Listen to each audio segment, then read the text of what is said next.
bandiraɓe sehlaɓe on calminama on jurama moni on kala inde muɗum e yettode muɗum. Hande mbeɗa waɗa oɗo vidéo tokos ngam noddude dendagal ful ar jaggude e oɗo komba belma mbawen ɓamtude ɗemgal pular e nder kutorgol muɗum e nder internet. Ɗo sen naati ɗo ma on jiiɗo Google en anda kañum jeeya koye compagnie ɓurɗo mawnude ngam wadde traduction. Woni ko wiyete ko Google traduction ina waɗi goɗɗin goori ko wayno Microsoft kon Google en jeeya application ji walla logiciel aji plateforme uji ɓurɗo mawnude pour wadde traduction. Enen jiiɗ belma ɗemgal pular ngal doole muɗum ɓeyda toon wonko waɗa hen kono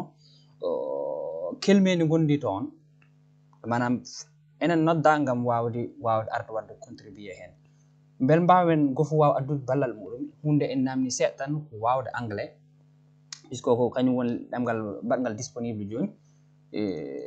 Sen ngari ɗo on bindat naten e nder site o Google traduction minen translate son jiiɗo dow ɗo ma on ji translate.google.com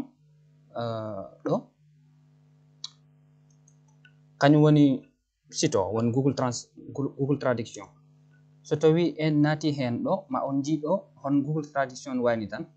ɗo jomum windat caggal ɗum yalta ɗo comme par exemple sa windin ɗo bonjour ma yi oɗo mum yalta ga woni good morning e nder ɗemgal ngal ɗo. Sa windin ɗo kadi hunde wonde good morning ma on jiiɗo par exemple sam wattin ɗum ɗo arab ma on ji good morning ma on ji sabah al khair. ɗum ɗo ɗeɗo golle enen mbawi ɗum waɗande koye meɗen e pular en wawi newade bel wawa newade noon alay saago enen moni emen kala waɗa hen waktu muɗum naata e nder oɗo site yiilo ɗemgal pular wone wadde traduction no wawi foof ma yi holno waɗirte contribuer sa yiiɗi wallidde ɗemgal pular e nder ndiɗo mbadde belma so tawi neɗɗo yiiɗi wadde traduction hunde ummide arabe walla goɗɗum yiiɗi wattude e pular taw ene wawi newade. ɗum no newirto on jiiɗo less no winda contribuer ɗo e less sen naati site tan en garat tella ɗen ɗo e less ma en jiiɗo winda contribuer. Sen naati ɗo contribuer ma on ji addan men ɗo ngoɗo hella ɗo woni affiche ɗo son naari ɗo e dow contribuer ɗum ɗo ma on ji less muɗum en waɗi oɗo spina woni ɗum ɗo ñoƴƴa hen sa ñoƴƴi hen ma yi ɗemɗe gonɗe ɗe woni disponible nder compte am o aɗa wawi arde ɗo mbasa taw ɗo hay ɗemgal gotal. Sa tawan ɗo hay ɗemgal gotal tellot ɗo e less ma yiɗi winda changer de langue walla Allah andi ko hongal ɗemgal gonɗa e hutorade ñoƴƴa hen. Sa ñoƴƴi hen tella ɗo e less ɗo on ji mbeɗen waɗi ɗo pular ha gayi mi ittat ɗum belma mbawen hollirde ɗum en tellot ha gay less sa tellim ha less won to pewon ɗo ma yiɗo ɗi winda pël sa ari ɗo a tawi ɗo pël ñoƴƴa e muɗum sa ñoƴƴi hen puɗɗa ñoƴƴude e continue o ɗo woni ɗo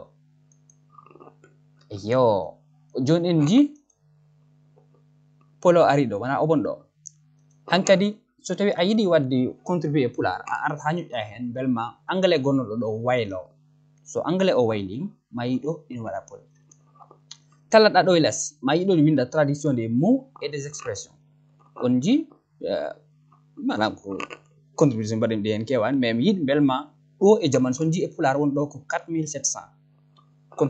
contribution mbaɗaɗi ɗi enen jiiɗi ɗo e lebbi ɗiɗi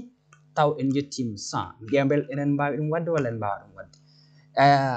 Joni kolliren ɗo tan traduisez les mots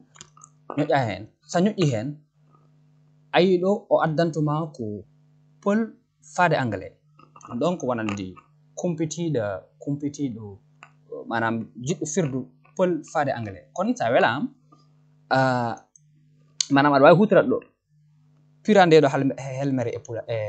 e woni o wawata e mum dow o wawata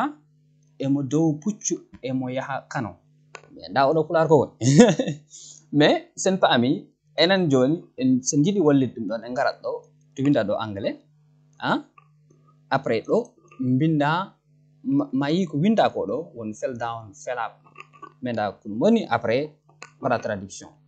dum do golle wana golle amen kon yidi holler do dum wonde ini newo kala mon jiddu wolle pular yo hutoro o application gam wawde beydude dol pular sarde kanyum won sar windi cellu dum kadi ni moƴƴi hen de taw non gonda koy firde en naata e der base de données wana a windi tan kan aussi yewti puisque alay sago ndarte ma on jiido wada révision yimbe be en naten en jaaw bel binda ko on selwel selan be dokko dum yawr wala wasiwde kon el moƴƴi kam so tawi ad windi hen yata wada humpiti anglais go idi yata kadi bindin ma e pular do wa windi dum bindi cellu don so tawi a gayno don a wadi traduction baranda o traduction handum hawranen kawrin koy bindi chattul mi yalta holman do comme par exemple do sanati valider la qualité de traduction sandari do mayi o ko wonande pol fa d'anglais dutti den do mbatten e mo beta o o wana traduction do kon way wan fodni wan gasno so rewno lawol en wano taway do ay puisque wada traduire amoy voilà jeegol joni e liggeyaaji gomuje ini cifeless current participation in committee liabilities and describe less on mangi do anyway ko ni gedde jarat sa ndari dum so tawi en hibindima en mod put our correct wala incorrect wala pass sa andi a anda melen selal en goppa on yawt mbasa totu hen nyaawore nde a holay ko ni won golle de jogor yaarude minen jidi inshallah kala mon complete anglais tene wayi hunde e bindugol pular bindinde cellundi yo arnate odo application gam wawde wallide demgal ngal en sen gayni don ma on jido évaluer la traduction beta voilà gasi ni won golle de on jaram on kala hab video juddi